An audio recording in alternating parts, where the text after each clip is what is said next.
सुषमा अपने पूरे परिवार के साथ खुशी खुशी मोहन नगर में रहती थी। उसकी 2 बहुएं थी, पल्लवी और शिवानी। एक दिन दोनों बहुएं रसोई में काम कर रही होती है कि तभी उनकी सास सुषमा उन्हें बुलाती है।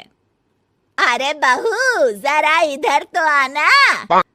शिवानी, जरा जाकर देखना सासू माँ क्या कह रही हैं। दीदी आप ही देख लो ना जाकर, आपको भी तो सुनाई दे रहा है। अरे मैं आटा गूंद रही हूँ ना, तुम चली जाओ। हाँ तो मैं भी तो सब्जी काट रही हूँ ना दीदी। अरे बहू जल्दी आओ। ओह, ये तो जाएगी नहीं, मैं ही जाकर देखती हूँ कि क्या करना है। पल्लवी सुषमा के कमरे में जाती है। जी मम्मी जी, क्या हुआ? शाम को घर पर कुछ मेहमान आने वाले हैं, तो तुम अच्छा सा खाना बना लेना बहू। ठीक है मम्मी जी, आप बता दीजिए क्या क्या बनाना है और कितने लोग आ रहे हैं। सुनील की मौसी जी और उनका पूरा परिवार आ रहा है। कुल मिलाकर 3 लोग और हमें मिलाकर हुए 9 लोग। तो अभी से ही तैयारी करना शुरू कर दो। और हाँ, घर की सफाई भी कर देना, हाँ अच्छे से। जी मम्मी जी, सब काम हो जाएगा, आप चिंता मत कीजिए। पल्लवी शिवानी को घर में मेहमान आने वाले हैं इसके बारे में बताती है। क्या 9 लोगों का खाना बनाना होगा, घर की सफाई करनी है? बाप रे, सासू माँ ने तो हमें घर की नौकरानी ही समझ कर रखा है। ऐसा नहीं बोलते शिवानी, हम इस घर की बहू हैं और घर के काम करना हमारा फर्ज है। दीदी तो है ही सासू माँ की चमची, जब देखो सासू माँ सासू माँ। मैं तो इतना सारा काम नहीं करने वाली। शिवानी कपड़े लेकर गमला साफ कर रही होती है और चक्कर आने का नाटक करने लगती है। मेरा सर चकरा रहा है। तभी वहां पल्लवी और सासू माँ जाते हैं। अरे बहू, क्या हो गया तुम्हें? मम्मी जी, बहुत तेज सर में दर्द हो रहा है। तुम एक काम करो शिवानी, आराम कर लो। नहीं नहीं दीदी, घर में मेहमान आने वाले हैं, मुझे आपकी मदद करनी चाहिए। अरे कोई बात नहीं शिवानी, तुम आराम कर लो, मैं सब काम कर लूंगी। ठीक है दीदी, अगर आप इतना कह रही हैं तो आराम कर लेती हूँ। शिवानी आराम से अपने कमरे में मैगजीन पढ़ रही होती है। इसे कहते हैं आराम की जिंदगी। इतना सारा काम। चलो सारा काम खत्म हो गया, शिवानी को देख आती हूँ। शिवानी अपने कमरे में ईयरफोन में गाने सुनते सुनते सो जाती है और उसके साइड में मैगजीन भी रखी होती है। पल्लवी वहां आ जाती है और वो सब देखती है।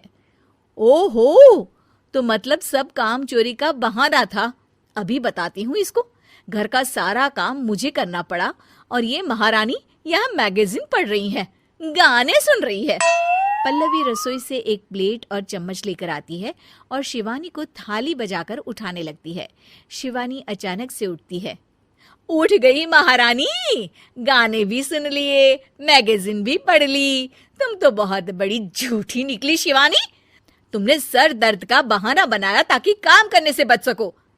हाँ बनाया बहाना, तो क्या करती, इतने सारे काम करती। मुझे कोई शौक नहीं है चापलूसी का।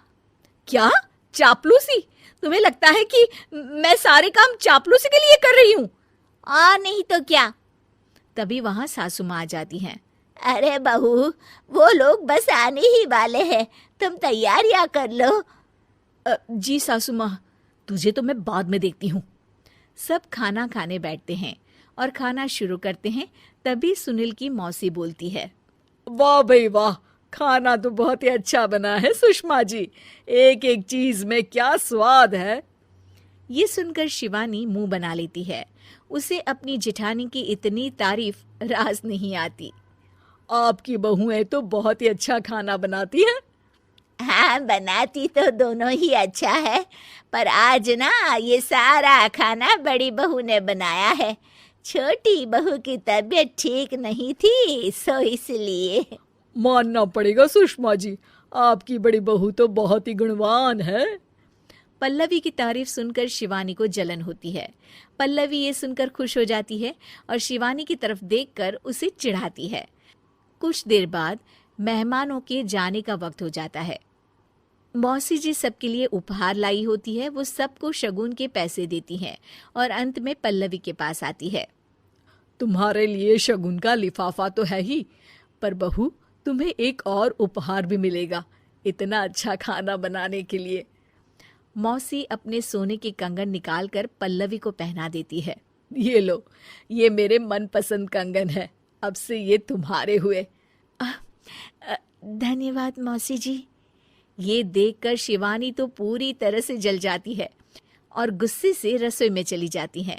तभी वहां पल्लवी आ जाती है और उसे अपने कंगन दिखाने लगती है। देवरानी जी, अब आपका सर दर्द ठीक तो है ना? मुझे लगता है कि अब सर दर्द शुरू हो गया होगा आपका।